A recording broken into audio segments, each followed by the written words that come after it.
चलिए, जय Hind to everyone. And ये जो वीडियो है आपकी, ये जो क्लास मैं ले रहा हूँ, ये मैं आपकी सॉल्यूशंस की क्लास ले रहा हूँ। आपको मैंने टेलीग्राम पर और काफ़ी सारे बच्चों को, जो ऑफलाइन बच्चे पढ़ते हैं, इनको मैंने एक शीट दी थी 170 क्वेश्चंस की, ठीक है ना। मतलब अलग अलग बुक से मैंने कुछ क्वेश्चंस लिए थे, कुछ एसएससी के क्वेश्चंस थे, कुछ आपके बैंकिंग के क्वेश्चंस थे, मतलब जो इंपॉर्टेंट आपका एनडी से रिलेटेड था। क्योंकि आपको पता होना चाहिए कि एनडी से रिलेटेड कोई एक पर्टिकुलर बुक नहीं आती है, आपको वहाँ पर नंबर ऑफ वो कॉन्सेप्ट देखते हैं, नंबर ऑफ क्वेश्चंस आपको प्रैक्टिस करनी होती है।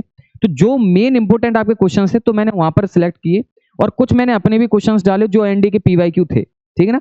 एसएससी के पीवाईक्यूज, बैंकिंग के पीवाईक्यूज और एनडीए के पीवाईक्यूज, साथ ही साथ में सीडीएस के पीवाईक्यूज। तो उसकी शीट बनाकर मैंने आपको प्रोवाइड करी थी। तो वो प्रोवाइड करी थी वो शीट, तो बच्चे कई सारे ये कह रहे थे सर उनके कुछ क्वेश्चन के डाउट है, तो आप ना मुझे डाउट्स बता दीजिए। तो एक एक को तो बताना पॉसिबल नहीं था, तो एक काम करते हैं, इसको मैं 3 पार्ट में डिवाइड कर रहा हूँ इस वाली सेशन को, ठीक है ना, इस वाली क्लास को। इसमें मैं सॉल्यूशंस की बात करूंगा आपसे, जो मैंने 175 आई थिंक सो 175 क्वेश्चंस की जो मैंने आपको शीट दी थी। क्लियर है? तो एक एक करके देख लेना अपना।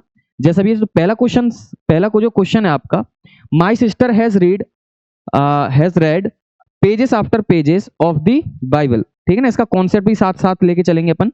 तो यहां पर बच्चे याद रखना कि जब कभी भी कोई भी नाउन किसी एक प्रेपोजिशन से जुड़ता है, जब कभी भी कोई भी नाउन किसी प्रेपोजिशन से जुड़ता है, तो वो दोनों नाउन आपके सिंगुलर फॉर्म में होते हैं। तो आफ्टर इस प्रेपोजिशन, तो आपका यहां पर पेजेस आफ्टर पेजेस नहीं आएगा, क्या आएगा? सिंपल सा पेज आफ्टर पेज। तो आपका किस में एरर हो जाएगा? आपका सी ऑप्शन में आपका एरर हो जाएगा। क्लियर है? तो कॉन्सेप्ट क्या था कि सर कभी भी दो सेम नाउन किसी प्रेपोजिशन से जुड़ते हैं, तो वो दोनों सेम नाउन कैसे होते हैं? सिंगुलर फॉर्म में होते हैं। Is it clear to all of you? चलिए मूव टू सेकंड वन। तो आगे जो क्वेश्चन कह रहा है वो क्या कह रहा है वो देखते हैं। I went to the temple with my parents, aunts and cousin sisters. Clear है? तो और नो एरर। तो यहां पर देखो, याद रखना, कजन और सिस्टर्स, कजन के साथ ना ही ब्रदर का यूज किया जाता है और ना ही सिस्टर का यूज किया जाता है। क्यों? It makes it superfluous. Clear है? कजन वर्ड के साथ कभी भी ब्रदर या सिस्टर का यूज नहीं किया जाता। साथ ही साथ में यहां पर टू द टेम्पल, अब एक चीज याद रखना आप, टेम्पल वर्ड हो गया, चर्च वर्ड हो गया, आपका कॉलेज हो गया, यूनिवर्सिटी हो गया, जब कभी भी इनका कोई प्राइमरी वर्क होता है, जब कभी इनका कोई प्राइमरी वर्क होगा, जैसे स्कूल आप पढ़ने जाएंगे, टेम्पल में आज आप क्या करने जाएंगे? प्रे करने जाएंगे, तो इनका अगर प्राइमरी वर्क आता है तो इनके साथ कोई भी आर्टिकल का यूज नहीं किया जाता। लेकिन प्राइमरी वर्क के अलावा कोई और वर्क इनके साथ आता है, तब आप आर्टिकल का यूज करते हो, वो भी दा का। जैसे अगर मैंने ये बोला कि मैं स्कूल जाऊंगा कंपटीशन खेलने के लिए, तो अगर मैं स्कूल वर्ड आपके सामने बोल रहा हूं, तो स्कूल वर्ड सुनते ही आपको क्या आता है दिमाग में? मोस्ट ऑफ द केसेस आपको ये आता है ना कि पढ़ाई करना। क्लियर है?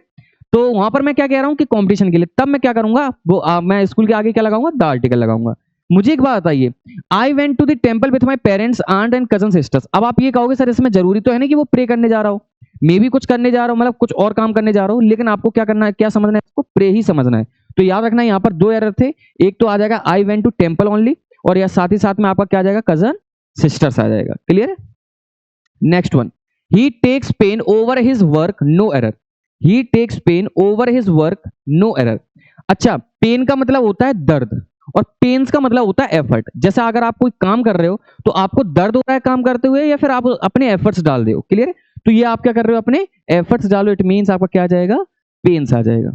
क्लियर है? और pen is uncountable noun. Uncountable noun की डेफिनेशन याद है, जो मैं नाउन में आपको कराऊंगा अभी, एक आपकी वीडियो आएगी पर्टिकुलर, जैसे आपका पार्ट ऑफ स्पीच भी खत्म हो चुका है, तो आपका एक आएगा नाउन का, ठीक है ना। तो उसको भी देख लेना, उसमें मैंने सारी चीजें आपकी डिस्कस करी हैं जो आपके एनडी से रिलेटेड है। The manager put forward a number of criterions for the post. Criterion एक होता है क्राइटेरियन, ठीक है ना, ये होता है सिंगुलर, इसका प्लूरल बनता है क्राइटेरिया। क्या बनता है? क्राइटेरिया। समझ में आ गया? तो सिंगुलर और प्लूरल के भी आपके कई बार एरर आते हैं। तो क्राइटेरियन क्या होता है? सिंगुलर होता है, उसका प्लूरल अगर मुझे बनाना है तो मैं किसका यूज करूंगा? क्राइटेरिया का। तो किस ऑप्शन में एरर था आपका? बी ऑप्शन में आपका एरर था। क्लियर है भाई? चलिए next one, I like the poetries of Byron and Shelley. तो poetry is uncountable noun. Particular poem आपका काउंटेबल होता है, लेकिन जो पोइट्री वर्ड होता है ये आपका अनकाउंटेबल नाउन होता है, और अनकाउंटेबल नाउन का मोस्ट ऑफ द केसेस आप प्लूरल नहीं बना सकते। अगर उनका प्लूरल बनता है तो उनका मीनिंग चेंज हो जाता है। क्लियर है? तो पोइट्री इज अनकाउंटेबल नाउन, तो इसका प्लूरल नहीं बनेगा, तो यहां पर सिंपल क्या आएगा? पोइट्री ही आएगा। क्लियर है? Next one. अच्छा, मैं जल्दी जल्दी इसलिए कर रहा हूं कि ये बहुत छोटे छोटे क्वेश्चन है, इसलिए। ठीक है? The beautiful surroundings of the place enchanted me. Enchanted का मतलब होता है अट्रैक्ट करना, ठीक है ना। इंचेंटेड का मतलब क्या होता है? अट्रैक्ट करना। तो यहां पर क्या आ जाएगा, तो ब्यूटीफुल सराउंडिंग नहीं होता है, सराउंडिंग्स होता है। सराउंडिंग जैसा कोई वर्ड नहीं होता, क्या होता है, सराउंडिंग्स होता है। क्लियर? तो आपका एरर किस में आ जाएगा, बी ऑप्शन में एरर आ जाएगा, सराउंडिंग्स आपको यहां पर यूज करना होगा। ठीक है भाई, चलिए नेक्स्ट वन, क्योंकि 170 क्वेश्चन है तो जल्दबाजी करनी पड़ेगी अपन को थोड़ा सा। No porter being available he carried all his luggages himself. Clear है? उसने सारे लगेज खुद ले लिए, क्योंकि वहां पर कोई भी आपका पोर्टर मतलब कुली मौजूद नहीं था। तो जाहिर सी बात है, लगेज जैसा कोई वर्ड नहीं होता, क्या होता है, लगेज होता है। लगेज कह सकते हो, लगेज एक अनकाउंटेबल नाउन आता है, अनकाउंटेबल नाउन में आता है, और उनका कभी भी प्लूरल एग्जिस्ट नहीं करता। लगेज को लगेज ही लिखेंगे, लगेजेस नहीं लिखेंगे। क्लियर है? साथ ही साथ में ऐसी बैगेज होता है, बैगेज होता है, बैगेज का बैगेजेस नहीं बनता। क्लियर है? इतना याद रखना। लगेज का क्या होगा, लगेज का लगेज होगा, लगेजेस नहीं होता। Next one, the table's legs have been elaborately carved. Carved का मतलब होता है शेप देना। क्लियर? अच्छे तरीके से उसको शेप दिया गया। तो अब बात आती है अपॉस्ट्रोफी एस की। तो अपॉस्ट्रोफी एस का आपको यूज पता होना चाहिए। अपॉस्ट्रोफी एस का जो यूज है वो ह्यूमन बींग्स के साथ करा जाता है, लेकिन कभी भी नॉन लिविंग थिंग के साथ नहीं करा जाता। मतलब लिविंग के साथ कर सकते हो आप, एनिमल के साथ कर सकते हो आप, पर्टिकुलर ह्यूमन बींग के साथ कर सकते हो, लेकिन कभी भी आप नॉन लिविंग थिंग के साथ नहीं करेंगे। तो अगर नॉन लिविंग थिंग के साथ अगर अपॉस्ट्रोफी एस यूज होता है तो उसको क्या करना पड़ेगा, ऑफ का यूज देना पड़ेगा। तो यहां पर क्या हो जाएगा, द लेग्स ऑफ टेबल का यूज करेंगे आप in place of tables leg. क्यों? क्योंकि टेबल आपका क्या है, अनकाउंटेबल नाउन है, वो sorry basically non living thing है। तो नॉन लिविंग थिंग के साथ कभी भी अपॉस्ट्रोफी एस का यूज नहीं करेंगे। अब बात आती है कि सर अपॉस्ट्रोफी एस का यूज और भी होता है, जैसे हिसिंग साउंड के साथ होता है, जो वर्ड एस से एंड होते हैं तो उनके साथ होता है। वो बात अपन करेंगे जब नाउन को मैं कराऊंगा, तो उसमें मैं सारी चीजें आपको क्लियर कर दूंगा। अभी पर्टिकुलर मैं क्वेश्चंस की बात कर रहा हूं। ठीक है भाई, next one, the sceneries of Kashmir is very charming, no error. Again वही, सीनरी इज अनकाउंटेबल नाउन, और सीनरी का सीनरीज कभी नहीं बनता, तो आपका सीनरी ही रहेगा यहां पर। क्लियर है? तो क्या रहेगा, the scenery of Kashmir is very charming. चलिए भाई आगे बात करते हैं। 9 तक हो गया था, 10th वाला क्वेश्चन देखो भाई। The driver showed great talent in keeping the damaged car under control. Clear है? डिफरेंस आपको पता होना चाहिए बच्चे टैलेंट के बीच में। क्लियर है? और एक होता है बच्चे, आप कह सकते हो एक टैलेंट होता है और एक वर्ड होता है जो आपको बाय बर्थ मिलता है। ठीक है ना? आप टैलेंट कह सकते हो, स्किल। ठीक है ना? एक टैलेंट होता है और एक स्किल होती है। ठीक है ना? बाय बर्थ तो स्किल नहीं मिलती। टैलेंट जो होता है आपका, क्लियर है, वो आपको बाय बर्थ मिलता है। आप जब पैदा होते हो तो आपके अंदर ये टैलेंट आपके मतलब बाय बर्थ आपको टैलेंट मिलता है, लेकिन जो स्किल्स होती हैं, स्किल्स क्या करते हो आप अपने सराउंडिंग से सीखते हो। अब मुझे एक बात बताइए, आपका जो ये ड्राइवर है, ये ड्राइवर बन के क्या अपने पेट से ही आया था? अपने पेट से नहीं, मतलब अपनी मदर के पेट से ही आया था क्या? मतलब ये टैलेंट से रिलेटेड तो नहीं है, ये आपकी स्किल हो गई ड्राइवर का, या फिर आप गाड़ी चला रहे हो, या फिर आप कोई ऐसी चीजें सीख रहे हो जो आप बाहर आके सीखे हो, मतलब आपने सराउंडिंग से सीखी है, तो वो आपकी स्किल में आती है। तो याद रखना यहाँ पर ग्रेट टैलेंट नहीं आएगा, क्या आएगा, ग्रेट स्किल आएगी। क्लियर? समझ में आ गया? क्लियर हो गया? तो टैलेंट होता है बाय बर्थ, और आपकी स्किल्स क्या होती हैं, आप सराउंडिंग से सीखते हो। क्लियर है भाई? चलो भाई, और वहां पर उसने क्या करा है, उसको कंट्रोल में रखा है कार को, तो जाहिर सी बात है पेट से तो सीख के आया नहीं होगा, वो कार बाहर सीखी होगी उसने। तो इसका मतलब यहां पर किसका यूज करेंगे, स्किल का यूज करेंगे। When I entered the bedroom I saw a snake crawling on ground. Clear है? On the ground. अब इसमें डिफरेंस आपको आना चाहिए किस किस का, फ्लोर के बीच में और ग्राउंड के बीच में। क्लियर है? ग्राउंड का मतलब होता है बच्चे जमीन, ग्राउंड का मतलब क्या होता है, जमीन। अब एक बात मुझे बताओ, जो बेडरूम होगा, बेडरूम में आपने जब एंटर किया है तो आपका जो स्नेक है, आपका नहीं मतलब स्नेक जो है वो बेडरूम के फ्लोर पे ही तो इसको वो क्या नाम है क्रॉलिंग कर रहा होगा, कि जमीन पर वो क्रॉलिंग कर रहा होगा। तो इट इज ऑब्वियस कि आपका बेडरूम हो सकता है कई स्टोरी में वो क्या नाम है बिल्डिंग में हो आपका बेडरूम। तो जाहिर सी बात है आपका जब भी ग्राउंड की बात मैं करता हूं तो ग्राउंड का मतलब होता है जमीन। ठीक है ना? जो ग्राउंड आप खेलने वगैरह के लिए जाते हो वो इसकी बात करता है। फ्लोर का मतलब होता है फर्श। तो बेडरूम में जाहिर सी बात है फर्श की बात करी जाएगी, तो यहां पर क्या आएगा आपका, ग्राउंड की जगह पर किसका यूज करेंगे, फ्लोर का यूज करना करेक्ट होगा। क्लियर है भाई? समझ में आ रहा है? चलो आगे चलते हैं, नेक्स्ट वन। अगला देखो, alms have been alms are given to the poors. देखो आर्म का मतलब होता है आर्म्स, कई बार बच्चे इसको आर्म्स पढ़ देते हैं, लेकिन इसका प्रोनाउंसिएशन क्या होता है, आर्म्स होता है, एल साइलेंट होता है। आर्म्स का मतलब होता है दीक्षा देना, या फिर किसी को मतलब दीक्षा देना, जो अपन कहते हैं ना, जैसे भिखारी लोग आ जाते हैं तो उसको दीक्षा देते हैं, साधु संत आते हैं तो उनको दीक्षा दे देते हैं, तो उसके लिए यूज किया जाता है आपका किसका, आर्म्स का। अब एक यहाँ पर कॉन्सेप्ट है, इसमें एरर है आपका सी ऑप्शन में, ठीक है ना। अब यहाँ पर क्या है, पहली बात तो आपको याद होना चाहिए बच्चे, आर्म्स एक प्लूरल वर्ड है, और अगर ये प्लूरल वर्ड है तो इसके साथ आपकी हेल्पिंग कैसी आएगी सर, प्लूरल हेल्पिंग वर्ब आएगी। सर ये प्लूरल वर्ड है, प्लूरल के साथ प्लूरल हेल्पिंग वर्ब आ रही है, कोई दिक्कत की बात नहीं है। आगे बात करते हैं। अब एक कॉन्सेप्ट याद रखना आप, द प्लस एडजेक्टिव का, द प्लस एडजेक्टिव, ठीक है भाई। अब द प्लस एडजेक्टिव का सर कॉन्सेप्ट क्या है जो आप बताना चाह रहे हैं, वो कॉन्सेप्ट ये है कि जब कभी भी एडजेक्टिव के आगे द का यूज हो जाता है, एडजेक्टिव पार्ट ऑफ स्पीच की बात कर रहा हूं मैं, जैसे पुअर हो गया, रिच हो गया, ब्रेव हो गया, ऑनेस्ट हो गया, क्लियर, ये आपके एडजेक्टिव में आते हैं। तो जब कभी भी आपका एडजेक्टिव के आगे द का यूज हो जाता है तो वो पूरी कम्युनिटी को शो करता है। क्या करता है, पूरी कम्युनिटी को। मतलब अगर मैंने कहीं पर भी द ऑनेस्ट मैंने लिखा है, इसका मतलब ये नहीं है कि ईमानदार है वो, इसका मतलब है ईमानदार व्यक्ति अकेला नहीं, सभी ईमानदारों की बात वो कर रहा है, मतलब सभी ईमानदार व्यक्ति।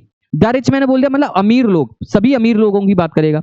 साथ ही साथ में द पुअर का मतलब क्या हो जाएगा सर, गरीब लोग। अब एक बात बताओ मुझे, मैंने एक क्वेश्चन पूछ लेना आपसे, एक कोई एडजेक्टिव अपने दिमाग में रखो। सर मैंने एडजेक्टिव, लेट सपोज मैंने इंटेलिजेंट एक एडजेक्टिव है, उसको मैंने अपने दिमाग में रख लिया। अब मुझे एक बताओ, क्या इंटेलिजेंट का इंटेलिजेंस बनाते हो आप? क्या कभी एडजेक्टिव का प्लूरल बनता है? सर कैसी बातें कर रहे हो, प्लूरल तो या फिर तो आपका वर्ब का बनेगा, प्लूरल तो या फिर आपका वर्ब का बनेगा, एस हटाकर, क्लियर है, या फिर तो आपका किसका, नाउन का बनेगा, या फिर आपका प्रोनाउन का बनेगा। नाउन का भी छोड़ ही दो, नाउन का तो प्लूरल अपना सब्जेक्ट के हिसाब से चलता है, क्लियर है। तो आप अगर वर्ब में से एस हटाते हैं तो आपका वर्ब प्लूरल बन जाता है, लेकिन अगर आपने नाउन में एस लगा दिया तब वो प्लूरल बन जाता है। इसका मतलब एडजेक्टिव का कभी भी प्लूरल नहीं बन सकता। और जब एडजेक्टिव का प्लूरल नहीं बन सकता तो मुझे एक बात बताओ, क्या पुअर का मैं पुअर से लिखूंगा? क्या कभी मैं पुअर के साथ पुअर्स का यूज करूंगा पुअर की जगह पर? बिल्कुल नहीं करेंगे। क्यों? क्योंकि सर आपका जो ये पुअर है ना, ये आपका एडजेक्टिव है और एडजेक्टिव का प्लूरल नहीं बनता, इसीलिए मैंने यहां पर एस को हटाया है। क्लियर हो गया? तो द प्लस एडजेक्टिव कहीं पर आ जाता है, वो पूरी कम्युनिटी को शो करता है। साथ ही साथ में एडजेक्टिव का कभी भी प्लूरल फॉर्म नहीं आता। और ये वाला जो कॉन्सेप्ट है एनडीए में कई बार पूछा गया और सेम एरर होते हैं।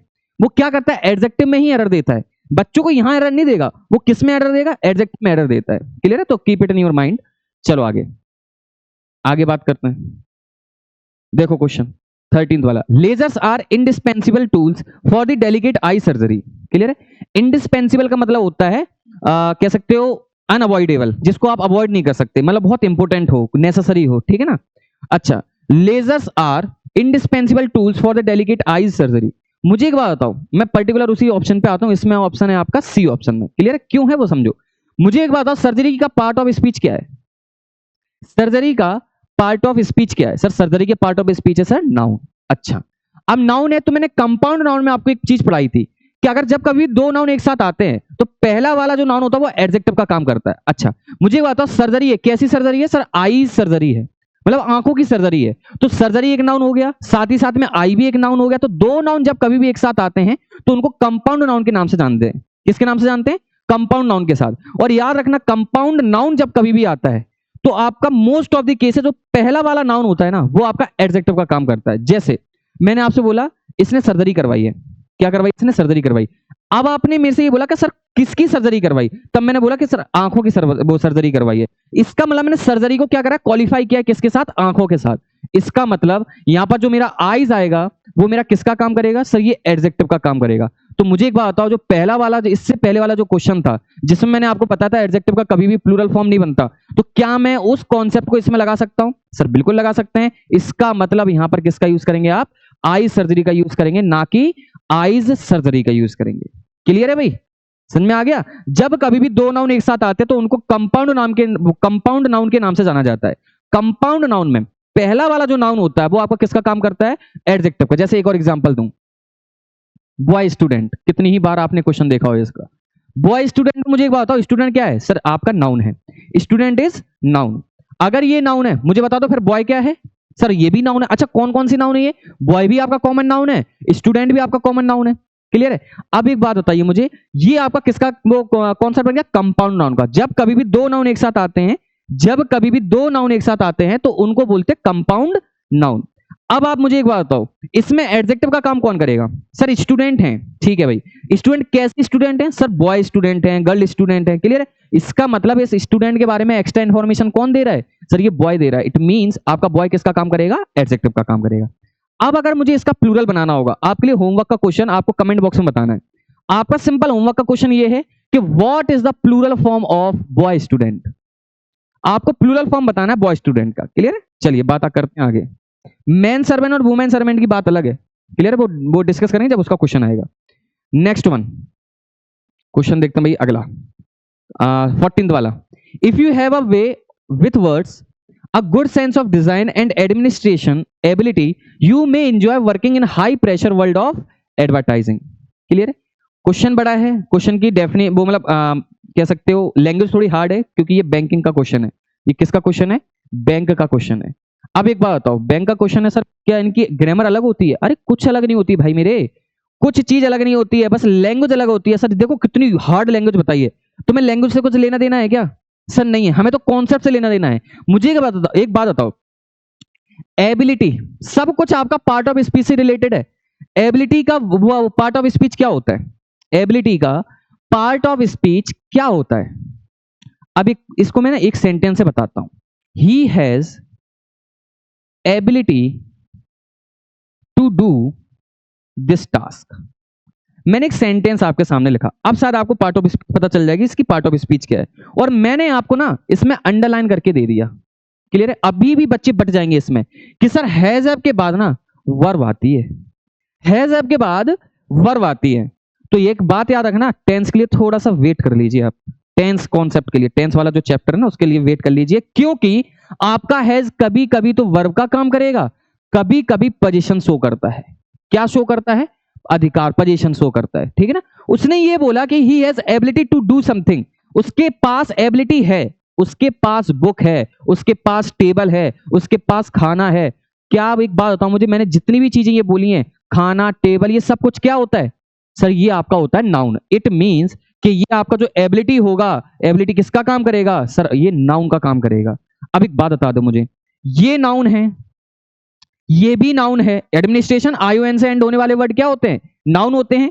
तो ये नाउन है, ये नाउन है, तो मुझे बता दो ये किसका काम करेगा? ये किसका कॉन्सेप्ट बन गया? सर ये तो कंपाउंड नाउन का कॉन्सेप्ट बन गया। और कंपाउंड नाउन का कॉन्सेप्ट याद है, पहला वाला नाउन एडजेक्टिव बनेगा। तो पहला वाला नाउन अब मुझे एडजेक्टिव बनाना है। एडमिनिस्ट्रेशन का एडजेक्टिव फॉर्म क्या होता है? Sir administrative. क्लियर है? क्या होता है? एडमिनिस्ट्रेटिव। तो इसको हम क्या लिखेंगे? एडमिनिस्ट्रेटिव। समझ में आ गया भाई? ये एडजेक्टिव क्यों बना, समझ में आ गया? कंपाउंड नाउन के कॉन्सेप्ट के वजह से। क्लियर हुआ ये चीज? समझ में आ गया ना? तो यहां पर हमने क्या देखा, मुझे लेना देना नहीं है भाई पूरे सेंटेंस से, मुझे कुछ लेना देना नहीं है। अच्छा हाँ, अब बच्चे क्या करते हैं ना, बच्चे ये कहते हैं सर ये जो स्लॉट मुझे दिख रहा है बड़ा सा, अच्छा बड़ा सा स्लॉट मुझे सर सी ऑप्शन दिख रहा है मुझे बड़ा सा, तो सी ऑप्शन में एरर होगा कहीं। ये चीज दिमाग से निकाल दो यार, ये बच्चों वाली चीजें हैं। ठीक है ना? तो यहां पर क्या आ जाएगा sir? Ability noun, administration noun, इसका मतलब दो नाउन एक साथ आ गए, कंपाउंड नाउन। और कंपाउंड नाउन का कॉन्सेप्ट क्या था कि सर पहला वाला जो नाउन होगा वो एक्ट करेगा एज एडजेक्टिव। क्लियर है? तो इसलिए मुझे यहां पर एडमिनिस्ट्रेशन की जगह पर उसका एडजेक्टिव फॉर्म लिखना पड़ेगा, जो कि क्या होता है? एडमिनिस्ट्रेटिव। समझ में आ गया भाई? चलो आज बैंक को भी उड़ाते हैं भाई, मतलब बैंक के क्वेश्चंस को उड़ाते हैं। अगला, last week's sharp hike in the wholesale price of beef is a strong indication for higher meat cost to come. Clear? चलो बताओ भाई, last week sharp hike in the wholesale price of beef, ठीक ना? Last week की जो sharp hike थी उसके beef के प्राइस में, होलसेल में, इज अ स्ट्रॉन्ग इंडिकेशन, वो एक स्ट्रॉन्ग इंडिकेशन था किसके लिए? Higher meat cost to come, कि मतलब आप ज्यादा, जाहिर सी बात है आपकी जो कॉस्ट होगी वो आपकी आगे आने वाली क्या होगी? हायर होगी। चलो बताओ भाई, इसमें सिंपल सा कॉन्सेप्ट है। कई बुक्स में ये लिखा है कि यहां पर फॉर की जगह पर ऑफ का यूज होना चाहिए, ठीक है ना? कई जगह पर ये लिखा है कि फॉर का यूज, वो फॉर की जगह पर ऑफ का यूज होना चाहिए। कई जगह पर ये लिखा है कॉस्ट की जगह पर कॉस्ट होना चाहिए। क्लियर है? तो याद रखना इसका जो कॉन्सेप्ट बनेगा वो आपका बनेगा ऑफ का, ठीक है ना? फॉर की जगह पर किसका यूज करेंगे? ऑफ। इंडिकेशन किसका इंडिकेशन दिया? किसके लिए नहीं, किस चीज का इंडिकेशन दिया? सर हायर मीट कॉस्ट का। क्लियर है? तो यहां पर किसका यूज किया जाएगा? ऑफ का यूज किया जाएगा। प्रेपोजिशन का कॉन्सेप्ट था ये। अगला देखो भाई, बात करते अपना 16। Whenever he goes to Mumbai, he stays in 5 stars hotels, no error. One of the most important concept में से है आपका ये वाला कॉन्सेप्ट, हाइफन का कॉन्सेप्ट आपका आता है। हाइफन का, हाइफन का कॉन्सेप्ट क्या कहता है कि जब कभी भी ये साइन जो होता है ना, ये वाला साइन, इसको हाइफन बोलते हैं। ये ऐसा साइन जो देखने को मिलता है ना, ये हाइफन होता है। जब कभी भी हाइफन का साइन लग जाए, जब कभी भी हाइफन का साइन का यूज होता है, तो हाइफन के साइन के जस्ट बाद, हाइफन के साइन के जस्ट बाद जो भी आपका नाउन होगा वो सिंगुलर फॉर्म में होगा। सिंपल कॉन्सेप्ट है कि सर जब कभी भी हाइफन का यूज होगा तो हाइफन के जस्ट बाद जो नाउन प्रेजेंट होगा मेरा वो किस फॉर्म में होगा सर, वो मेरा फॉर्म में होगा सिंपल आपका सिंगुलर फॉर्म में। इसका मतलब सर 5 स्टार्स होटल्स, ये गलत है। क्या आएगा यहां पर 5 स्टार होटल्स। क्लियर हो गया। आगे क्या आएगा मुझे लेना देना नहीं है, दूसरों के घर में क्या चल रहा है मुझे लेना देना नहीं है, मुझे लेना देना है अपने घर से, मतलब इसको अपने नाउन से लेना देना है। आगे नाउन कैसा आ रहा है कोई लेना देना नहीं है इसको, उसके जस्ट वो साथ में जो आपका नाउन आएगा वो सिंगुलर फॉर्म में होना चाहिए। क्लियर है भाई, समझ में आ गया। चलिए भाई, तो इसका मतलब क्या है, सिंपल कॉन्सेप्ट है, हाइफन के जस्ट बाद जो नाउन यूज होगा वो आपका सिंगुलर फॉर्म में होगा। Next one, the company has ordered some new equipments. The company has ordered some new equipments. चलिए भाई, ये वाला जो क्वेश्चन है ये आपका अनकाउंटेबल नाउन का कॉन्सेप्ट है। पहली बात, आपका equipment is uncountable noun. Equipment क्या होता है आपका, अनकाउंटेबल नाउन होता है। और अगर जो अनकाउंटेबल नाउन होता है उनका प्लूरल बनाएंगे क्या आप सर? बिल्कुल नहीं है, बिल्कुल नहीं बनाएंगे। तो अगर उसका प्लूरल नहीं बनेगा तो सर आपने यहां पर इक्विपमेंट्स कैसे लिख दिया सर? इसको हटाइए, हटा दिया। लेकिन सर ये दुखी हो गया, कौन? सम, क्योंकि सम के बाद आपका प्लूरल नाउन आता है। सम के बाद आपका प्लूरल नाउन आता है, तो सर मुझे कैसे भी करके इसको प्लूरल फॉर्म में तो बनाना है। अब समझो कॉन्सेप्ट, इसका मतलब है, देखो आपने सुना भी होगा ना, सम बुक्स बोलते हैं अपन, I have some books. Clear है। तो यहां पर है मतलब सम के बाद आपका प्लूरल आता है, ठीक है ना। ऐसा एग्जांपल थोड़ा बहुत ना माइंड में सेट करके रखा करो। अब इसका कौन सा समझो, जब कभी भी मुझे अनकाउंटेबल नाउन का प्लूरल फॉर्म बनाना होगा, जब कभी भी मुझे अनकाउंटेबल नाउन का प्लूरल फॉर्म बनाना होगा तो मैं कुछ हेल्पिंग वर्ड्स का यूज करूंगा। कुछ हेल्पिंग वर्ड्स का मतलब अनकाउंटेबल नाउन के आगे या फिर तो आप टाइप्स ऑफ का यूज करो, या फिर तो काइंड्स ऑफ का यूज करो, या फिर तो सेट्स ऑफ का यूज करो। ये कुछ वर्ड्स होते हैं जिनको हेल्पिंग वर्ड्स बोलते हैं। ये क्या हेल्प करते हैं, अनकाउंटेबल नाउन को प्लूरल बनाने में हेल्प करते हैं। इसका मतलब मेरा जो एरर होगा वो इसमें होगा, किसकी वो क्यों वो एरर होगा, क्योंकि सबसे पहले तो बात सर ये इक्विपमेंट्स नहीं आएगा। तो मुझे एरर तो मिल गया, 4 नंबर तो मुझे मिल गए, लेकिन इसका सही आंसर क्या होगा, some new types of equipment. Types of equipment. अब यहां पर टाइप्स ऑफ इक्विपमेंट्स मत लिख देना, क्यों? फिर तो इक्विपमेंट्स वही हो गया, फिर आपका प्लूरल बना रहे हो आप प्लूरल को, उसको अनकाउंटेबल नाउन को, तो यहां पर ये प्लूरल बन गया। इसका मतलब आपका आंसर क्या हो जाएगा, करेक्ट हो जाएगा। Is that clear to all of you? समझ में आ गया भाई। हम टाइप्स ऑफ का भी यूज कर सकते हैं सर, काइंड्स ऑफ का भी यूज कर सकते हैं सर, सेट्स ऑफ का भी यूज कर सकते हैं। क्लियर है भाई, समझ में आ गया। चलो भाई करते हैं आगे स्टार्ट। तो इसका मतलब कॉन्सेप्ट सिंपल क्या था सर, अनकाउंटेबल नाउन को जब कभी भी मुझे प्लूरल फॉर्म में बनाना होगा तो मैं कुछ हेल्पिंग वर्ड्स का यूज करूंगा। जो हेल्पिंग वर्ड्स कौन कौन से हैं सर? या फिर तो काइंड्स ऑफ का यूज कर लीजिए, टाइप्स ऑफ का यूज कर लीजिए, पीसेस ऑफ का यूज कर लीजिए, या फिर सेट्स ऑफ का यूज कर लीजिए। क्लियर है, वो आपके ऊपर डिपेंड करता है कि आप किसका यूज करना चाह रहे हैं। ठीक है, चलो भाई कौन सा है, कौन सा क्वेश्चन किया था भाई अभी? हाँ 17 किया था, 18th वाला देखो, एक second. 18th, a strong breeze blew his cap off, मतलब बहुत तेज हवा। ठीक है ना, ब्रीज का मतलब याद रखना बच्चे, ब्रीज का मतलब होता है स्ट्रॉन्ग विंड। आपने एक कॉन्सेप्ट पढ़ा होगा सी ब्रीज और लैंड ब्रीज का। क्लियर है, सी ब्रिज और लैंड ब्रिज का कॉन्सेप्ट, ये आई थिंक सो जहां तक मुझे पता है ये कॉन्सेप्ट है क्लास 7th का, जियोग्राफी में है ये। क्लास 7th का वो कॉन्सेप्ट है जिसमें आपने देखा होगा सी ब्रिज, ब्रिज का जो मतलब होता है वो होता है स्ट्रॉन्ग विंड, तेज हवा चलना। क्लियर है, स्ट्रॉन्ग विंड। अच्छा क्या, एक बात बताओ मुझे, क्या मैं स्ट्रॉन्ग विंड के आगे स्ट्रॉन्ग का यूज कर सकता हूं? क्या मैं स्ट्रॉन्ग विंड के आगे फिर से स्ट्रॉन्ग का यूज कर सकता हूं? सर नहीं कर सकते। क्यों नहीं कर सकते? It makes it superfluous. Clear है, ये क्या करता है, इसको सुपरफ्लुअस बनाएगा। इसका मतलब कभी भी याद रखना, मतलब हमेशा याद रखना, ब्रीच के आगे कभी भी स्ट्रॉन्ग वर्ड का यूज नहीं किया जाएगा। क्यों नहीं किया जाएगा? It's make it superfluous. Clear है, जरूरत से ज्यादा। अगर अच्छा, सुपरफ्लुअस का मतलब क्या होता है, जरूरत से ज्यादा वाले जो वर्ड होते हैं, मतलब जहां पर जरूरत नहीं है लेकिन उनका यूज कर रहे हैं अपन। जैसे आप कभी भी यूज करते, वो हमेशा यूज करते हो रिटर्न बैक, ठीक है ना, तो रिटर्न के बाद कभी भी बैक का यूज नहीं होगा, क्योंकि रिटर्न का इटसेल्फ मतलब होता है कम बैक।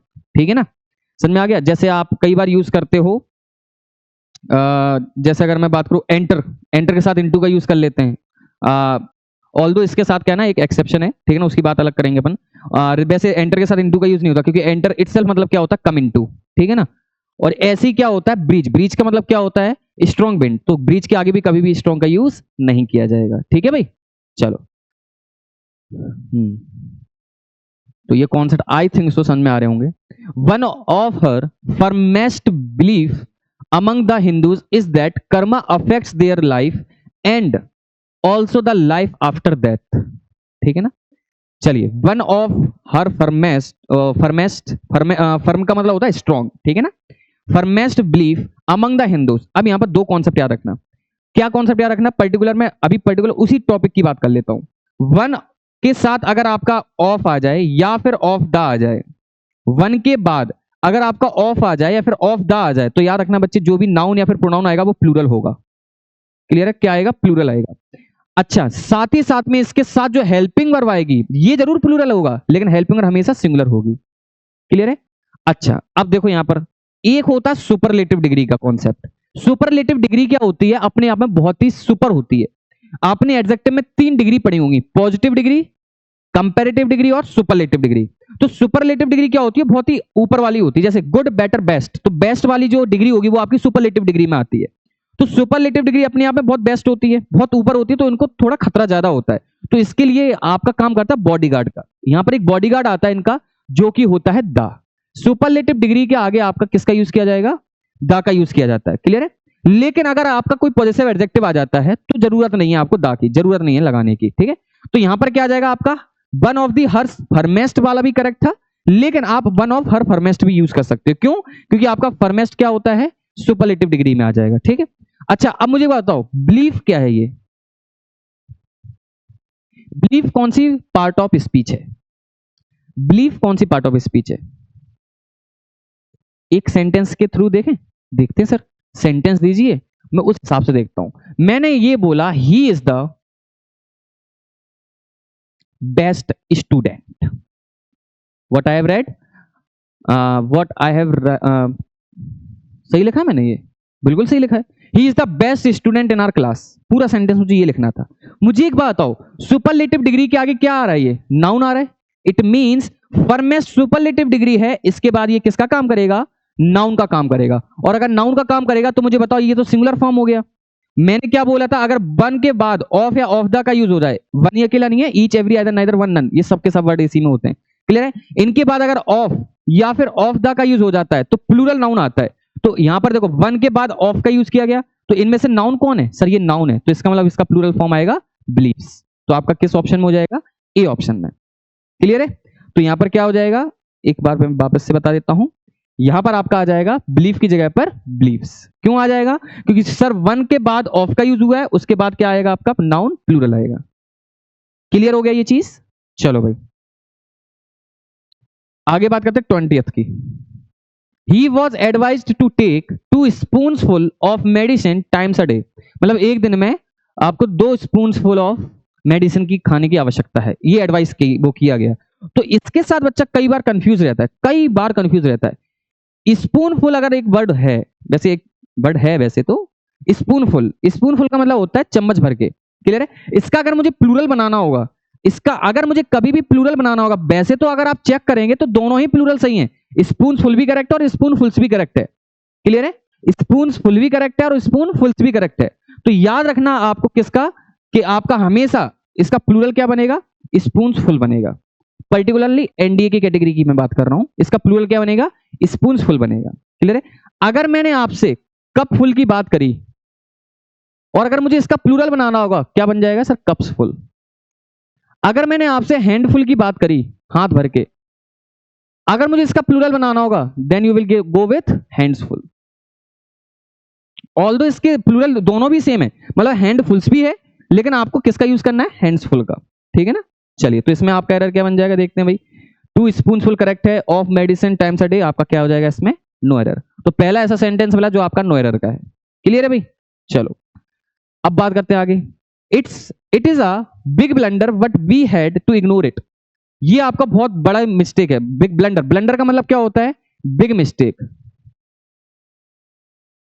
ब्लंडर का मतलब क्या होता है, बिग मिस्टेक। क्या मैं फिर बिग मिस्टेक के आगे फिर से बिग का यूज कर सकता हूं, याद है ब्रिज वाला कॉन्सेप्ट। सेम आपका यही हो जाएगा। ब्लंडर का मतलब क्या होता है? बिग मिस्टेक, बहुत बड़ी मिस्टेक कर देना। अब एक बात, तो बिग मिस्टेक पहले ही आ चुका, क्या मैं इसके आगे बिग का यूज करूंगा? नहीं करेंगे, तो इसका मतलब आपका क्या हो जाएगा? बिग को यहां से हटाना पड़ेगा, सिंपल यूज करेंगे ब्लंडर। गंगाजल मूवी देखी होगी आपने, तो वहां पर इंस्पेक्टर क्या बोलता है? भारी मिस्टेक हो गया साहब, भारी ब्लंडर हो गया, ठीक है ना। तो याद रखना ब्लंडर का मतलब क्या होता है? बहुत बड़ी मिस्टेक हो जाना, ठीक है ना। तो वहां पर जो उसने भारी यूज किया ना, वो सुपरफ्लुअस बना रहा है उसको, ठीक है। चलो भाई आगे देखते हैं। 22, the police have received two important informations that can help them to solve the triple murder case। Clear है? अब सिंपल सा कॉन्सेप्ट है कि सर अभी जस्ट आपने मुझे बताया कि जो अनकाउंटेबल नाउन होते हैं, अनकाउंटेबल नाउन का कभी भी प्लूरल नहीं बनता। क्लियर है? जनरली प्लूरल नहीं बनता, लेकिन अगर मुझे इनको प्लूरल बनाना होगा तो कुछ हेल्पिंग वर्ड्स का यूज करेंगे। कौन कौन से हेल्पिंग वर्ड्स थे वो?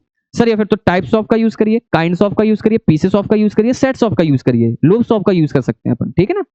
तो मुझे एक बात बताओ, मैंने यहां पर लिखा है द पुलिस हैव रिसीव्ड कितनी? सर दो इंफॉर्मेशन, तो इसका मतलब सर प्लूरल क्वांटिटी है, तो प्लूरल क्वांटिटी है तो इसका मतलब मुझे इंफॉर्मेशन से लगाना पड़ेगा। लेकिन आपका इंफॉर्मेशन क्या होता है? अनकाउंटेबल की कैटेगरी में आता है, और इसका मतलब तो यहां से एस को हटाओ पहले, तो हमें 4 नंबर मिल गए।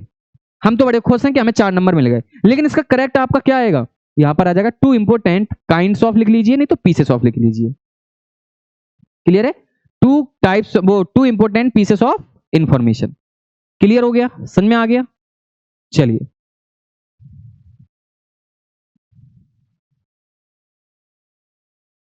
आगे देखो भाई। The seeds of the wheat plants were too heavy for the weak farmer to carry them on his head। Sheath का मतलब क्या होता है? शीफ का मतलब होता है गट्ठा, ठीक है ना, गट्ठा। अगर आप थोड़ा सा ना रूरल एरिया से बिलोंग करते हो, अगर अपन गांव वाले आदमी है, ठीक है ना, जमीन से जुड़े हुए आदमी, तो गट्ठा जो होता है वो उसको बोलते हैं, जैसे अपन खेत में जो काटते हैं ना, कटाई करवाते हैं, तो कटाई करने के बाद जो गट्ठा बनता है तो उसको सिर पर रख के लेके चलते हैं, तो वो उसी गट्ठे को बोला जाता है सीफ, ठीक है ना। और याद रखना सीफ जैसा कोई वर्ड नहीं होता, क्या वर्ड होता है? सीफ होता है। तो इसका सिंपल क्या हो जाएगा आपका? ए ऑप्शन, सीफ होता है, ना कि सीफ्स होता है। समझ में आ गया भाई? ऐसी कैटल नहीं, वो कैटल्स नहीं होता है, क्या होता है? कैटल होता है। ऐसे ही अगर आप याद रख सकते हो तो ऐसी जेंट्री वर्ड होता है, जेंट्रीज नहीं होता। पीजेंट्री होता है, पीजेंट्रीज नहीं होता। पोल्ट्री होता है, पोल्ट्रीज नहीं होता। ये क्या होते हैं? अपने आप में प्लूरल हेल्पिंग वर्ड, वो प्लूरल वर्ड होते हैं, ठीक है ना, अपने आप में। चलो भाई अगला। The population of India is divided into two classes, haves and haves not. तो याद रखना, हैव्स को बोला जाता है रिच। हैव्स को क्या बोला जाता है बच्चा? रिच। मतलब जो पॉपुलेशन ऑफ इंडिया है वो दो कैटेगरी में डिवाइड है, तो हैव्स एंड, याद रखना हैव्स नॉट नहीं होता है, क्या होता है? हैव नॉट्स, ठीक है ना। और हैव नॉट्स का मतलब होता है पुअर। क्लियर है भाई? तो उसको याद रखने का सिंपल तरीका है, हैव मतलब हर एक चीज आपके पास है, तो इसका मतलब आप क्या हो जाओगे? रिच हो जाओगे। और अगर आपके पास हर एक चीज नहीं है तो इसका मतलब आप क्या हो जाओगे? पुअर हो जाओगे। लेकिन वर्ड याद रखना, हैव से होता है रिच के लिए, हैव नॉट से होता है पुअर के लिए, ठीक है। तो आपका ऑप्शन क्या बन जाएगा? C option. क्यों? क्योंकि इसमें हैव्स नॉट लिखा है, जबकि क्या होता है? हैव नॉट्स होता है। चलो भाई, क्या ये 24 के 24 क्लियर हो गए इनके, मतलब जो भी कॉन्सेप्ट थे समझ में आ गया भाई? चलो अगर समझ में आते जा रहे हैं तो भाई वीडियो को लाइक शेयर कमेंट भी कर दिया करो, ठीक है, कि बस सर समझ में आ रहा है सब। तो कुछ नहीं, ज्यादा कुछ नहीं, इससे हमें पता चलता है कि भाई हमें कितनी मेहनत करने की जरूरत है, और बच्चों को समझ में आ रहा है तो किस तरीके से और हम और अच्छे से बच्चों को समझा सके, ठीक है ना, पर्टिकुलरली ये होता है। और एक बार को ये भी कह सकते हो कि व्यूज बढ़ जाते हैं, ठीक है। चलो भाई देखते हैं इसको। All his sister in laws, ठीक है, all his sister in laws, यहां पर एक हाइफन और आएगा, are extremely cooperative and she doesn't miss her real sister at all. ये कुछ मैच नहीं हुआ ना। All his sister in laws are extremely cooperative and यहां पर ही आएगा, ठीक है ना, यहां पर क्या आएगा? ही आएगा। He doesn't miss her real sisters at all. हाँ अब सही है क्वेश्चन। अब देखो, all his sisters in law, याद रखना बच्चे, जब कभी भी, ये कंपाउंड नाउन का कॉन्सेप्ट है, सिस्टर इन लॉ आ जाए, ब्रदर इन लॉ आ जाए, मतलब इन लॉज वाले जो भी आपके कॉन्सेप्ट बनते हैं पूरे अगर इसमें आ जाते हैं, अगर मुझे इनका प्लूरल फॉर्म बनाना होगा, अगर मुझे इनको प्लूरल बनाना होगा, क्या बनाना होगा? प्लूरल। तो याद रखना एस आप हमेशा पहले वाले में लगाएंगे, सिस्टर में, ब्रदर में, फादर में, सन में, इनमें आपका एस लगेगा। और इसका कॉन्सेप्ट बहुत इंपॉर्टेंट बन जाता है क्योंकि एनडी ने इसको पूछा हुआ है, ठीक है। तो जब कभी सिस्टर इन लॉ आ जाए, फादर इन लॉ आ जाए, ब्रदर इन लॉ आ जाए, सन इन लॉ आ जाए, तो इनका जब कभी मुझे प्लूरल फॉर्म बनाना होगा तब मैं किस में यूज करूंगा इसका? सर किसमें? सिस्टर में, ब्रदर में, सन में, मतलब इनको यूज करेंगे। लेकिन सर हमने कई बार बोला है इन लॉज, ये मेरे इन लॉज हैं, ठीक है ना, ये मेरे इन लॉज है, ये मेरा इन लॉज है, क्या मैं यूज करता हूं यहाँ पर इन लॉ? नहीं। तो यहाँ पर इन लॉज एक अलग वर्ड है बच्चा, इन लॉज जो अपन बोलते हैं ना वो एक अलग है, लेकिन ये चीज अलग है। यहाँ पर आपने पर्टिकुलरली बता दिया कौन है, सिस्टर इन लॉ है। तो जब मुझे प्लूरल बनाना होगा तब मैं किसका यूज करूंगा? सिस्टर्स का, ठीक है ना। अगर मुझे इसमें यूज करा अधूरा आ जाता है तब आपको किसका यूज करना है? इन लॉज का, ठीक है ना। चलो भाई आगे बात करते हैं 26। एक सेकंड कहां भागे जा रहे हो भाई? 26 को देखो भाई, envy strikes a woman when she sees her husband talking to another woman. ये तो दिल पे जाने वाला सेंटेंस है पूरा, ठीक है। चलो एनवी और जेलेसी में एक फर्क समझते हैं अपन। एक होता है जेलेसी और एक होता है एनवियस। एनवियस जब भी आएगा वर्ड तो उसका मतलब होता है बहुत ही एक्सट्रीम जेलेसी। एक्सट्रीम जेलेसी का मतलब है कि आप उसको मार काट के लिए तैयार हो जाओ। एनवी जब भी वर्ड आता है तो एनवी वर्ड तब यूज किया जाता है जब उसको आप फिजिकली हर्ट करना चाहते हो। क्लियर है? किसी भी इंसान को फिजिकली हर्ट करना चाहते हो, हर्ट का मतलब है मे बी आप डेथ हो सकता है उसका, ठीक है ना। लेकिन जेलिसी वर्ड क्या होता है? हम अंदर ही अंदर क्या करते हैं? ईर्ष्या करते हैं लोगों से। तो जब कभी भी आपका कोई भी फ्रेंड हुआ, ठीक है ना, अपोजिट जेंडर का कोई भी फ्रेंड हो गया आपका, और अगर वो किसी भी इंसान से बात करती है या फिर करता है तो आपको जेलिसी फील ये होती है कि भाई उससे बात क्यों कर रही है, मेरे से बात क्यों नहीं कर रही। तो जेलिसी जब कभी भी वर्ड आएगा तो याद रखना वो थोड़ा सा एनवी से कम वो मतलब वो होता है नेगेटिव। लेकिन कई बार सर हम इस सेंटेंस को तो लेंगे दिल पे। मेरा तो मन कर रहा है जिससे वो बात कर रही है उसको काट फेंक दो, लेकिन ऐसा दिल पे नहीं लेना सेंटेंस। क्लियर है? तो आपका सेंटेंस क्या बनेगा यहाँ पर? एनवी स्ट्राइक्स नहीं आएगा, क्या आएगा उसके जगह पर? जेलिसी वर्ड आएगा। क्या आएगा? जेलिसी वर्ड आएगा। समझ में आ गया? क्या आएगा? जेलिसी वर्ड आएगा, ठीक है। चलो आगे देखो भाई, अगला है two summons have been issued by the court but he has not yet appeared before the court. अब समझो यहां पर एक बात आती है आपकी, सर समन्स वर्ड मुझे कभी समझ में नहीं आया। अब समन्स वर्ड क्यों समझ में नहीं आया? क्योंकि हमने वो काम ही नहीं किया समन्स वाले। समन्स का मतलब होता है जो कोर्ट से बुलावा आता है, ठीक है ना। जब आपको कोर्ट से बुलावा आएगा तो उसके लिए हम यूज करते हैं समन्स का, ठीक है। अब ये जो वर्ड होता है ये अपने आप में सिंगुलर वर्ड है। ये समन्स क्या होता है? सिंगुलर होता है। इसका मतलब सर आप ये कहना चाह रहे हैं कि समन जैसा कोई वर्ड नहीं है? बिल्कुल यही कहना चाह रहा हूं मैं, होशियार हो तुम लोग। क्लियर है? समन जैसा कोई वर्ड नहीं होता। अगर मुझे इसका प्लूरल बनाना होगा तब मैं किसका यूज करूंगा? समन्सेस का यूज करूंगा। किसका यूज करूंगा? समन्सेस का। किसका? समन्सेस का। तो इसका मतलब सर यहां पर प्लूरल क्वांटिटी है तो प्लूरल नाउन आएगा, तो यहां पर क्या आएगा? समन्सेस आएगा। क्या चीज क्लियर हो गई? समझ में आ गया भाई?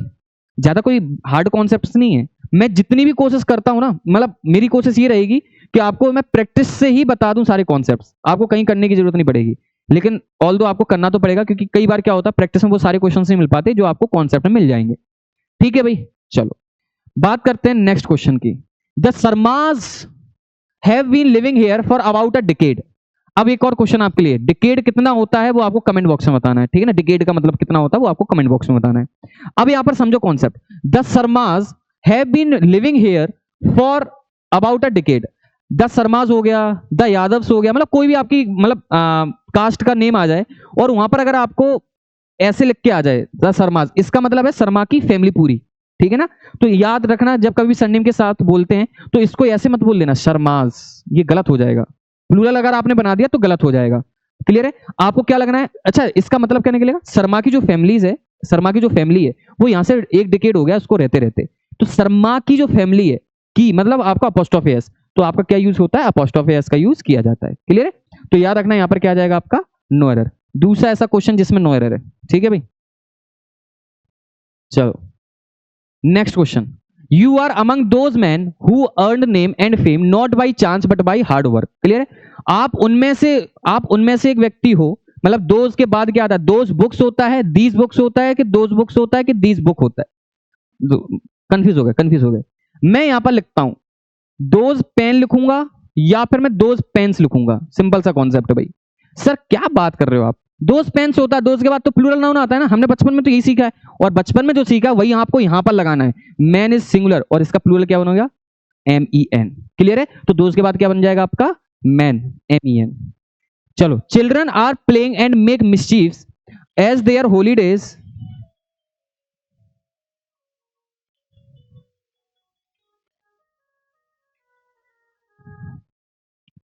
जस्ट अ सेकेंड, एक सेकेंड। हाँ भाई, कहां पर थे अपन, दोज पेन ये हो गया था ना, चिल्ड्रन, हाँ ये वाला देखो, children are playing and making mischiefs as their holidays have started. मतलब मिसचीफ का मतलब क्या होता है, सर शरारतें करना। और याद रखना, मिसचीफ जो वर्ड होता है वो एक अनकाउंटेबल नाउन है। आप कभी ये कह सकते हो इसने एक शरारत कर दी, इसने दो शरारत कर दी, नहीं कह सकते सर। ऑल्दो हमने कई बार यूज तो किया है, लेकिन हमेशा जो यूज करते हैं वो सही चीज नहीं होती ना। सी डोंट नो और सी डजंट नो में फर्क होता है। सी डोंट नो गाना बन जाता है और सी डजंट नो ग्रामर बन जाती है, ठीक है ना। आई होप आप रिलेट कर सकते हो। तो मिसचीफ जो होता है वो एक अनकाउंटेबल नाउन, और मिसचीफ अगर अनकाउंटेबल नाउन है तो उसका प्लूरल नहीं बनता है। क्लियर है? तो मिसचीफ नहीं होता है, क्या होता है, मिसचीफ होगा। चलो भाई आगे स्टार्ट करते हैं। ये वाला क्वेश्चन का जो आंसर है, इस वाले क्वेश्चन का 31 का, इसका आंसर भाई आपको एनडी की कसम है, ठीक है ना, ये आपको कमेंट में बताना है इसका आंसर। क्लियर है भाई? इसका जो आंसर है, ये बचपन वाला क्वेश्चन है, छोटा सा, बचपन का प्यार तुम भूल नहीं जाना रे। क्लियर? वैसे ही कुछ कॉन्सेप्ट है ये। Sheep are economically useful and so they are reared for wool and meat। Clear है? इसका एरर आपको फाइंड करना है और इसका आंसर भी आपको कमेंट बॉक्स में बताना कि सर इसकी जगह पर ये यूज होगा, ठीक है ना। ये एक क्वेश्चन दिया मैंने आपको पर्टिकुलर। 32 की बात करते हैं। I read the letter and made him aware of its content. देखो, आप कभी भी अपना इंडेक्स खोल के देखना अपनी बुक का, ठीक है ना। बुक की इंडेक्स में ऊपर या फिर तो इंडेक्स लिखा होगा या फिर कंटेंट्स लिखा होता है। क्या वो लिखा होता है बच्चा? कंटेंट्स लिखा होता है। तो आप उस कंटेंट्स के बारे में क्या होता है, आगे क्या चीज है उसके बारे में पढ़ लेते हो उसमें, ठीक है ना। तो याद रखना, मैंने वो लेटर देखा, पढ़ा और उसको मैंने अवेयर किया इसके कंटेंट्स के बारे में, ना कि कंटेंट के बारे में। क्लियर है? किसका यूज होगा, कंटेंट्स का यूज होगा, ना कि कंटेंट का। समझ में आ गया भाई? समझ में आ रहा तो भाई लाइक भी हो जानी चाहिए। चलो भाई, I shall not to go to the party tonight since I have many works. Work again आपका अनकाउंटेबल नाउन है, और अनकाउंटेबल नाउन के लिए आप मैनी का यूज नहीं करते, किसका यूज करते हो, मच का यूज करते हो, ठीक है ना। अब मैं जल्दी जल्दी कर रहा हूं थोड़ा सा। One must be always true to one's words. याद रखना बच्चे, वर्ड्स नहीं होता है, वर्ड होता है। ट्रू टू वंस वर्ड होता है, ठीक है ना। मतलब आपको अपनी हमेशा बातें याद रखनी चाहिए, हमेशा आपको अपनी जो भी चीज बोल रहे हो उसको करना चाहिए। अगला, even after the enactment of, enactment का मतलब होता है लागू कर देना, enactment of several acts and provisions we can see 5 years old boys working in hazardous factories. बच्चे इंपोर्टेंट मार्क कर लेना इसको, कॉन्सेप्ट को। अगेन वही आ गया, मैं यहां पर लिखता हूं, इसको क्या लिख रहा हूं मैं, 5 years old boys। बताओ कौन सा कॉन्सेप्ट बनेगा इसमें, सर कंपाउंड नाउन का। क्यों बनेगा, सब देखो, बॉय नाउन है, एज भी क्या होती है, नाउन होती है, कितनी है वो भी नाउन है, वो काउंटिंग बता रही है, ठीक है ना। मुझे एक बात बताओ, आपके पास बॉयज तो थे, मैंने कहा ठीक है बॉयज हैं मेरे पास, कितने साल के बॉयज हैं, सर 5 year old के बॉयज हैं। इसका मतलब इसकी क्वालिटी बता रहा है ये पूरा फ्रेज, मतलब फ्रेज तो नहीं कहेंगे, इस पूरी क्वांटिटी को अगर बोलेंगे तो ये क्वालिटी बता रहा है किसकी, बॉयज की। तो इसका मतलब क्वालिटी बताने वाला वर्ड, नाउन की क्वालिटी बताने वाला वर्ड एडजेक्टिव होता है, और एडजेक्टिव हमेशा सिंगुलर फॉर्म में होगा। इसका मतलब ईयर्स नहीं आएगा, क्या आएगा, ईयर आएगा। तो यहां पर आपका क्या आ जाएगा, ईयर्स की जगह पर ईयर का यूज करेंगे। क्लियर है भाई? समझ में आ गया? चलो, जिसको समझ में नहीं आया वो एक बार मतलब बैकवर्ड चले जाना, उसको समझ में आ जाएगा। चलो आगे देखते हैं। 36, द फेंस ब्लेड, अगेन वही अपोस्ट्रोफी एस, कभी भी अनकाउंटेबल नॉन लिविंग थिंग के साथ का यूज नहीं करते, कभी भी नॉन लिविंग थिंग के साथ यूज नहीं करते हैं, किसके साथ यूज करते हैं, लिविंग के साथ। तो द फेंस ब्लेड नहीं होगा, क्या होगा, द ब्लेड ऑफ फैन, ठीक है ना, द ब्लेड ऑफ फैन। अगला, instead of laying off the workers the company decided to take them to ask them to avail voluntary retirement. ठीक है भाई, वॉलंटरी रिटायरमेंट के लिए बात कर रहा है वो। चलो देखते हैं, ऊपर कर लेते हैं इसको पहले। Instead of laying off the workers the company decided to ask them to avail voluntary retirement. अच्छा, अवेल वाला जो वर्ड है ना, अवेल वाला, इसके साथ याद रखना आपका रिफ्लेक्सिव प्रोनाउन यूज होता है, ऐसा कहते हैं। कब रिफ्लेक्सिव प्रोनाउन यूज होगा, जब इसका ऑब्जेक्ट प्रेजेंट नहीं होगा, क्योंकि अवेल एक आपका ट्रांजिटिव वर्ब होता है। अवेल एक आपका कैसा वर्ब होता है, ट्रांजिटिव वर्ब होता है, और ट्रांजिटिव वर्ब के लिए उसका ऑब्जेक्ट प्रेजेंट होना चाहिए। मैंने आपसे बोला अवेल किया, मतलब क्या चीज अवेल करी, क्या चीज अवेल करनी है, उसका ऑब्जेक्ट क्या अवेल करें, वॉलंटरी रिटायरमेंट। इसका मतलब इसका ऑब्जेक्ट प्रेजेंट है ना, तो इसके साथ कभी भी आप उसका रिफ्लेक्सिव प्रोनाउन का यूज नहीं करेंगे। इसका मतलब आपका क्या आ जाएगा, नो एरर आ जाएगा। ठीक है ना, चलो अगला देखो भाई, the two sisters shouted at one another. One another use होता है बच्चे दो से ज्यादा के लिए, और जो दो के लिए यूज होता है उसके वर्ड को बोलते हैं अपन ईच अदर। तो ये आपका याद रखना बच्चे, वन अनदर की जगह पर क्या आएगा, ईच अदर आ जाएगा। Next one, we must supplement our diet with vitamin and minerals in order to keep oneself. नहीं, वी आपका सब्जेक्ट है तो उसी के हिसाब से आएगा आर सेल्फ्स। क्या आ जाएगा भाई, आर सेल्फ्स आ जाएगा। Next, Mrs Pratap being a good teacher she is selected for the national award. जब कभी भी एक ही सेंटेंस में, मैं क्या बोल रहा हूं, जब कभी भी एक ही सेंटेंस में नाउन यूज हो रहा है और प्रोनाउन यूज हो रहा है तो इसका मतलब वहां पर एरर है। इसका मतलब है एक सेंटेंस में एक ही पर्सन के लिए नाउन और उसी सेंटेंस में उसके लिए प्रोनाउन यूज नहीं हो सकता। यहां से लेकर यहां तक मेरा एक ही सेंटेंस है सर, एक ही सेंटेंस है, बिल्कुल सही बात करी सर आपने। यहां पर ये हो गया मेरा नाउन मिसेस प्रताप, और ये हो गया उनके लिए प्रोनाउन का यूज। तो इसका मतलब एक ही सेंटेंस में नाउन और प्रोनाउन उन एक ही पर्सन के लिए यूज नहीं किया जा सकता, इसलिए इस चीज को हटाना पड़ेगा। सिंपल रहेगा, Mrs Pratap being a good teacher is selected for the national award.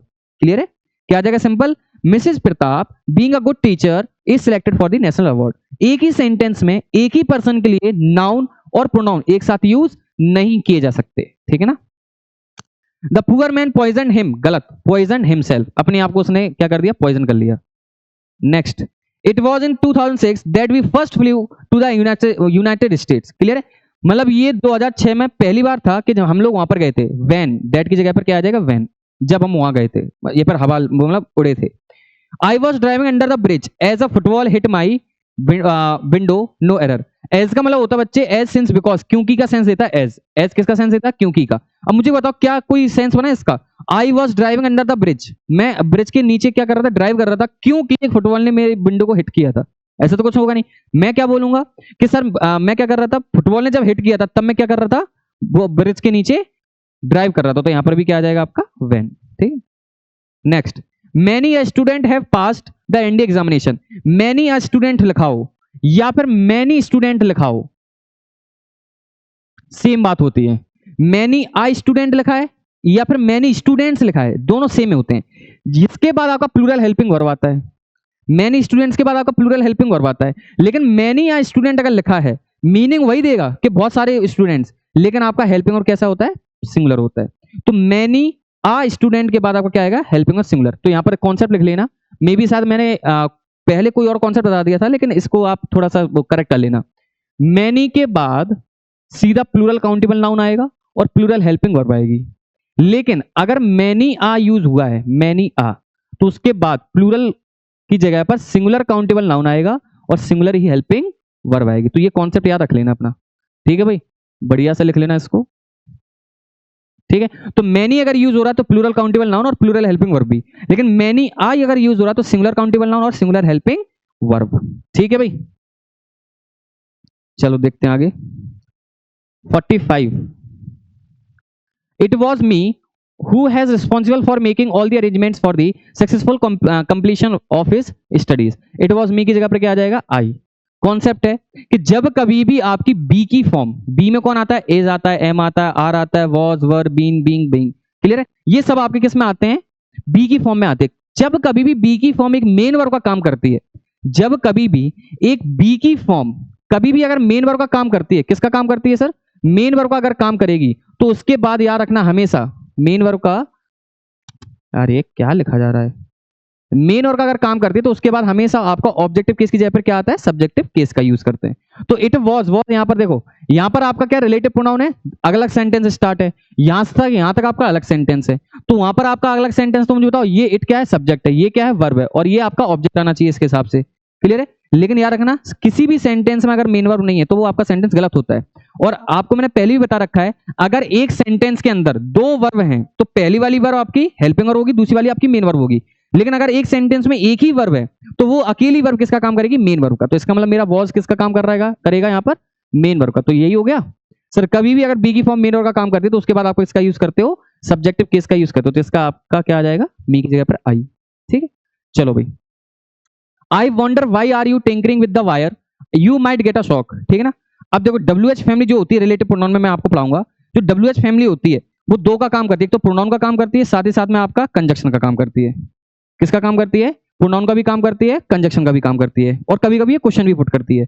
जब कभी भी क्वेश्चन पुट करेगी तो आपके लिए हिंट होगा कि लास्ट में वहां पर क्वेश्चन मार्क लगा होगा। जब कभी भी, जैसे अगर मैंने बोल दिया what is your name, what is your name, तो आप क्या करते थे बचपन में? सर नेम के बाद हेल्पिंग वर्ब लगा, वो क्वेश्चन मार्क लगा दिया।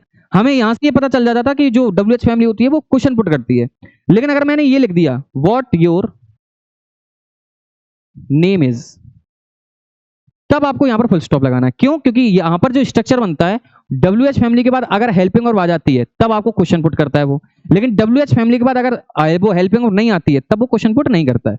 अब एक बात बताओ मुझे, इस सेंटेंस में कहीं क्वेश्चन मार्क दिख रहा है आपको? सर नहीं दिख रहा है। इट मींस कि ये क्वेश्चन पुट कर ही नहीं रहा होगा, तो इसका मतलब आपका आर यहां पहुंच जाएगा और सब्जेक्ट आपका यहां आ जाएगा। क्लियर है? क्योंकि आपका WH फैमिली के बाद अगर आपका हेल्पिंग वर्ब आ गई तो इसका मतलब क्वेश्चन आना चाहिए, क्वेश्चन मार्क। लेकिन अगर क्वेश्चन मार्क नहीं है तो आप क्या करो, यू को यहां भेज दो और आर को यहां पर भेज दो। क्लियर है? समझ में आ गया भाई? चलो आगे चलते हैं। All the dresses looked good so I bought all of it. वैसे तो देखो, देखा जाए तो दो कंजक्शन एक साथ नहीं आते हैं, लेकिन कई बार सेंटेंस में यूज करते हैं, तो इसका एरर कभी फाइंड मत करना आप। एंड और सो एक साथ आ रहा है तो इसका कोई एरर नहीं होता है, ठीक है। All the dresses looked good and so I bought all of it. तो मुझे बताओ ड्रेसेस कैसी है? सर प्लूरल है। और इट किसके लिए आया? ये इट किसके लिए आया? सर ड्रेसेस के लिए आया। तो वो ड्रेसेस तो मेरे प्लूरल है, तो इसका मतलब यहां पर ही क्या आ जाएगा? देम आ जाएगा, ठीक है। चलो 50th question, those people who do not work hard they do not succeed in life.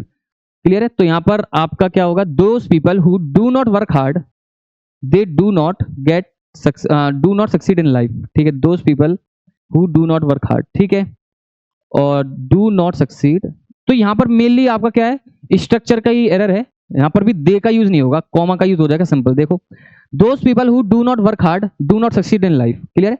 जो वर्क हार्ड नहीं करते हैं वो सक्सेस नहीं होंगे। क्लियर है? तो इस तरीके से थोड़ा बस इसका स्ट्रक्चर का एरर था, बस मीनिंगफुल बनाने के लिए। तो ये 50 मैंने कर दिए आपके। क्लियर है? 50 आपके क्वेश्चन यहाँ पर हो गए हैं। तो आपकी 2-3 क्लासेस और लगेंगी तो आपकी पूरी शीट आपकी कवर हो जाएगी, ठीक है। चलिए, तो आपको अगर इसमें कोई डाउट रहता है 50 क्वेश्चन तक, कोई अगर डाउट रहते हैं तो अब आप कमेंट बॉक्स में बता देना कि सर इसका एरर मुझे समझ में नहीं आया, इसका कैसे क्या सॉल्यूशन होगा। तो मैं वहीं पर आपको टाइप करके मैं लिख दूंगा आपका, ठीक है ना। क्वेश्चन नंबर लिख देना, उसके बाद आपको कोई दिक्कत नहीं है। समझ में आ गया भाई? अगर आपको ये वीडियो पसंद आई है तो लाइक शेयर जरूर करना भाई इस चीज को, ठीक है ना। और सब्सक्राइब तो करना ही करना है, अगर आपको अपडेटेड रहना है तो सब्सक्राइब कर लेना, ठीक है। चलिए मिलते हैं अगले सेशन में। अगला आपका जो क्लास आएगा वो आपकी मे भी शायद नाउन की क्लास आ जाएगी आपके पास, ठीक है ना, नाउन का 1 शॉट, ठीक है। चलिए मिलते हैं अगले सेशन में। टिल देन, जय हिंद टू एवरीवन।